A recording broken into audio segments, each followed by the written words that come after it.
Welcome back. With me today is Tunji Akintokun, and he's been sharing his story and journey about where he was and where he is now. Tunji, just before we went on break, we said we'll explore more about what then happened to you in your journey. I know you then went from where you are. You said something very profound that I think is important we bring up. At 17, you decided to go to church. I did, and I think like most young people, and we were talking this before we came on air, you tend to have to drag your children screaming and kicking to church, and I guess I was no different in that. Certainly my mum used to drag us to church. I can't say that it was something you really wanted to do, but I think the one thing that most parents, and it's something I take serious, is that you know your responsibility is to make sure you bring up your children to know Jesus Christ as their saviour. You can drag them there as long as they know that. They may not necessarily stay in. There. And I guess when I found myself in a position where I was living in a hostel, I didn't go to church because I had a choice. And I think I just got to a point where there was so much going on. I had school, I had GCSEs or O-levels as they were to do, and lots of other things. It was probably far from my mind. But the one thing I probably did know somewhere that around was that certainly I was being guided, I was being protected. Certainly I always felt that. You're on your own, go out in the morning at 7, come back at 7, did your studies, go to work. I never got into trouble, never did, and I just knew that my path was that I needed to get my education. I needed, as most families want you to, especially Nigerian families, they expect you to get your degrees, etc. So for me, that was no different, and that was the one thing my mum wanted for me was to get a good education, and she always believed that that would be a good pathway for me to do well. So I wanted to hold and honour that in one respect. And for me, I think as I got to about 17 and I moved out of the hostel and I lived in my first I guess bedsitters we called them then, probably still call them that now. And I was doing my A-levels and getting ready to think about university. I think I just woke up one day and I normally would walk everywhere because I certainly couldn't afford a car or any other transport. And I got up one day on a Sunday, and I went back to the church that my mum took me to. I was going to say, which one was it? Did you just walk into it was I went to St Stephen's Church on Barking Road near East Ham, which is where I used to go. And I went back in, I just walked back in to church, and I felt at home. I felt, it felt comfortable. It felt as I'd left it in a way. And I think that's one of the things about God. No matter how far you drift away, you're always welcome back. It's a very comforting kind of when you come back. It was. And I think that was one of the strongest things, because I, on my own volition, I'm sure the Lord had a say in that, I just decided to go back rather than being told or nudged or persuaded. I think because it was on my own volition, then I went back, and I pretty much stayed in church ever since. And that was, probably nearly 40 years ago. And I've always, wherever I've lived, I've always found, the local church and stayed there. And with my own church now, I've been there for probably about 15 years since we've been in the area. And likewise before that, we were members at Kensington Temple for about 10 years. That to me, and others, Excellent, So when you got to uni, I know that again, your ability to, to be independent and sustain yourself drove you to do a few other things, to maintain and to build, to get some income, extra income again. I was very entrepreneurial. I think one of the things that I was lucky of, and we'll talk about mentorship, but we in school had one of those career days, and an engineer from IBM came into my school, and he was showing us what the IBM PC was going to be. It hadn't even come out then. I was going to say there was none at that moment. It was the personal computer. And I was fascinated by this, and this was probably around 1982, 83 or something like that. And I asked him lots of questions after, and I made my decision then that I was going to be a computer engineer. And I picked my subjects, did my maths, did my physics, then I did, I did my A-levels and I did a BTEC in microelectronics. Okay. And when I got to university, it was great and I enjoyed that. But one of the things that was always going to be on my mind, it was the fact that when I leave university, I'm going to have somewhere to live. Now, because I was very lucky and I chose microelectronics as my degree, the skill set was in demand to repair computers, and I was very entrepreneurial. Right time, isn't it? Perfect timing. You couldn't have picked a better sweet spot of timing. And I had a good gift. I was a very good engineer. I was very good at troubleshooting and very entrepreneurial, like most Nigerians are. It's quite funny now when you see young people talk about side hustle. I always say Nigerians were the original side hustlers because I don't think I knew any of my friends' mums or dads growing up that didn't have another business. True. And I think it's just in our blood in a way. So it is. Yeah. Because I even remember my husband was saying that even when he was in uni, he used to get some of those fabrics and sell something and make garments. It was. You'll do something. Yeah. So I was no different, and I put my computing skills to good use. And I went down Tottenham Court Road every single Saturday with a bin liner, actually, going around the shops asking if they had any faulty computers. I'd collect them all, take them back to university, repair them in the labs, and go back the following weekend. So that allowed me. You got paid for it. I got paid, and I got paid well. I came out of university in a funny way homeless, but I wouldn't say not too uncomfortable in terms of financial stability, and I was quite lucky that when I was in my last year, I was repairing computers for a man that would become a good mentor to me. So I was going to go on to yes, and he gave you a few tips which you took.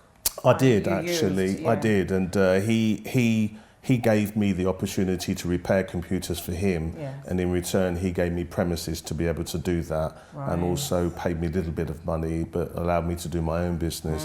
And he said that, he goes, he sees something in me that he saw in himself, and he was quite a rich man. I mean, he was a millionaire when he was in his late 20s, early 30s, but he lost it all. I won't say on camera what he lost it to, but it wasn't brilliant. But he remade his fortune, but he learnt a lot, and he decided that he was going to share with me some of those which were probably more around financial stability, but also how to build sustainable wealth to be able to ensure that you'll be able to be comfortable. And he always called it the long game, so pretty much everything he told me was not to benefit immediately. It was going to be to benefit in maybe 20, 30 years' time. And has that worked for you? Because I know you did. It has. I think there were 5 things he shared, and I share these often with mentees in different ways. The first one, which is pretty obvious, is he said, was to get onto the property ladder as quickly as possible. And that was quite key for me, because when I was at an age where I could come out of university and afford a place, interest rates in this country went from 8 to nearly 16% within about a year. This was around 88, 89, and it was horrendous time. But I bought during that period, and I watched them. How old were you then? I was 21, 22, and it was tough. So that's the time where most people are like, partying. Oh yeah, well, all my friends were. All my friends were partying, but on the other hand, I was quite popular because I was the only person that had their own place, which was always a struggle to get people out of my place because they're always crashing there. But property was one thing, and probably more importantly, other than the usual thing of buying property, was told never to sell it. They always said release. He said, when you build up equity and you want to move, take a little bit of equity, buy your next place, but keep the original one and rent it. And I've kept that pattern. Right. The next one was, he said that depending on what you do, if you start, take out a pension. And he said, take your own pension out as well as whatever a company gives you. And I did that.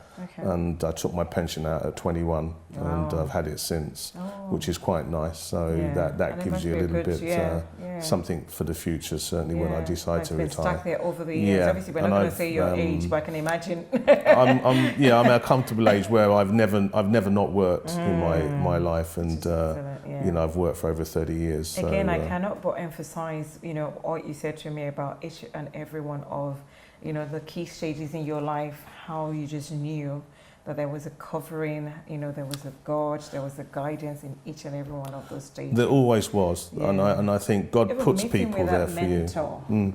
God puts people there for you, and if I look at my life even today, I think every single journey I've taken, every step, every decision I've had to make, I've always left it in God's hands, and He's either presented me with people or opportunities or reasons to do things, and they've always been the right ones. And I've never been fearful of that. And I think that goes back to when you're young and you have nothing, and you put it in God's hands, then and you learn that you're going to be rewarded or you'll be looked after, basically, then you don't lose that. So I've never really worried, you know. I think that, you know, as I've gone through my career, I've had decisions to make, and, you know, I've just prayed about them and allowed God to guide me. And sometimes instinctively, you know, I've had people question, thinking, why would you make that decision? But it was being the right decision long term, and I've always done that. So I'm not afraid of that, and I think that's a good thing. Something that challenged me, you said you pray about it, you're patient, and you allow God to guide you.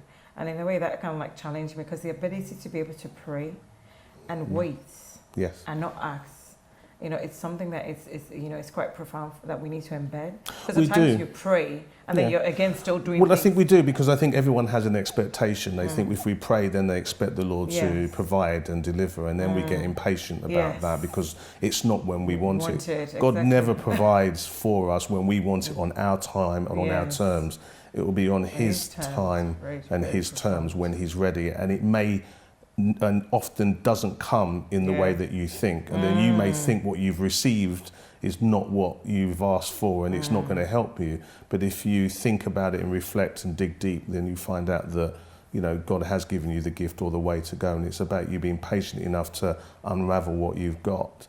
And I think I've always been patient because I've never been in a hurry. And I often say to certainly the younger generations now, which you mentor, which I mentor a lot, you know, this millennial generation is they want faster to the yes, and they want it quick, and they do. And I often say that, you know, you'll have to be patient because it won't always come. Sometimes you do, and there is a fast way. But my experience in life is that people, when you get there too fast, it's not sustainable, because you don't have the wounds and the battle scars along the way to remind you to be able to build that. And I think it's the same when you see people's careers, and I often share this with people. If you looked at my LinkedIn profile, it looks pretty impressive. It looks linear and it looks something's right, but it doesn't tell you the 3 or 4 sideways promotions or sideways transitional moves to learn more, or the demotions where maybe I took a position which may have been a lowered grade but gave me a wider experience in an area, because you know where because I know where I'm going. So I'm quite happy, and I often say that your career is never a straight linear line. It is always going to be a roller coaster, and you've got to be able to navigate those turns, and those people that are able to navigate them, be patient, often are the ones that have sustainable success. We're going to touch on, as we begin to round up, I want to touch on how you reconnected with your family, the McDonalds Experience. I was coming home from work one day, and I got stuck on the M40 of all lovely roads coming back into London, and I was hungry, and I realised I was going to be on the road for a long time. So I actually came off the road actually in Acton, I weaved around and parked on Acton High Road, and there's a McDonald's there that I know. And I went inside, and I still had my suit on and my name badge from work, my name pass. And I went up to the counter, and then, you know, I went to a young black lady and asked for my meal. And then she kind of looked down at me, and then I realised my badge. I always know when my badge, when the photo's showing, because I normally try and turn it around. So she looked at it, and then she looked at me and walked away. So as she walked away, I thought, oh, she's looked at my badge, and I turned it around. But then I watched her, and she didn't go to get my Big Mac meal or whatever I ordered. She went round the back of the counter, and I was thinking, where's she going? Exactly. And then I could see from her head, the top of it, that she was talking to another black girl. And then this black girl kind of looked over and then came. You were wondering what's I happening. think, what's going on? Why are they talking? Just get my food. And then they both came round, and then one got my drink, and the other one got the meal, and then they both came back. So I thought they're going to say something, and then they came. And by this time, when she came to look, I'd obviously turned my badge round, which then forced her to have the conversation. So then she just asked and said, "Excuse me." She goes, "Do you mind me asking, are you an Akintokun?" Yeah. And I went, "Yeah." She goes, "Who's your father?" So I said, "Well, my father has the same name as me, Tunji." Obviously, exactly. And then she literally almost froze, and she stopped, and then she got her phone out, and then she rang, and then she just said on the phone, "Dad, I found him." Wow. So my dad's brother and the family had been looking for me for a long time. How many years? Over 20 years, 25 years. And that's how I got reconnected back with my father's, my uncles, two of my father's brothers. Yeah. And that's when you realise that there was quite a significant number of Akintokans living all around different parts of London, but we just never really passed. So it was a nice feeling, and the joy of that. Having a family. To connect back with my family. I've learnt a lot about the history of my family. My dad's immediate younger brother is the Oba of Abokon back in Elation now. So he's gone back to do that, and it was quite nice to have him represent my father when I got married. Probably share a few things with you because you didn't really know him. Yeah, before. No, he shared a lot. He shared a lot about our history. And my own father, which I found quite interested in, that one of the reasons my father came here in 1959 is that he was a lawyer, but a very respected counsellor, and he was one of the front runners to become the Oni of Ife. Okay. But there was a lot of shenanigans going on at that time, as there was. So he decided that he wasn't going to do that. So it's one of the reasons he left. There's one other story I wanted to share before we go. And that's to do with how you got connected with your father's, so like where it was buried. And this one quick because of time. Yeah, sure. So my father's buried in North London, and my uncle, when I reconnected, shared that he was buried in one of a couple of places, but he just gave me the name and said, "Your father's buried in Southgate." And I kind of took that on board, and I thought one day I'd find out. And there were, for those that know, in North London, there are two kind of significant cemeteries. There's a public cemetery and a private one. My son and I play football across the road, or he plays football across the road, and I'd probably played there for 4 years. And mentally, I just felt that the private cemetery was probably not where my father was buried. He's probably buried in the public one, which is huge, down by the North Circular. I thought, that needs a day. So one day, it was a sunny day, and I just decided, I don't know what caught me, but I just thought, let me just go across that road and check that, just to validate and qualify out that he's not here. He's not there. So I left my son to play football across the road, went in and said to the lady, "I think my father may be buried here." Very long shot, but I just want to check. And she asked me, "Do you know any details?" I was very vague. I said, "I think he's buried around 67-ish, something like that." So the woman kind of rolled her eyes, but she went downstairs, and bless her, she went into the archives, came up with a big book. She started flicking through. She goes, "You don't know what month?" I went, "No." She started flicking through the pages from January.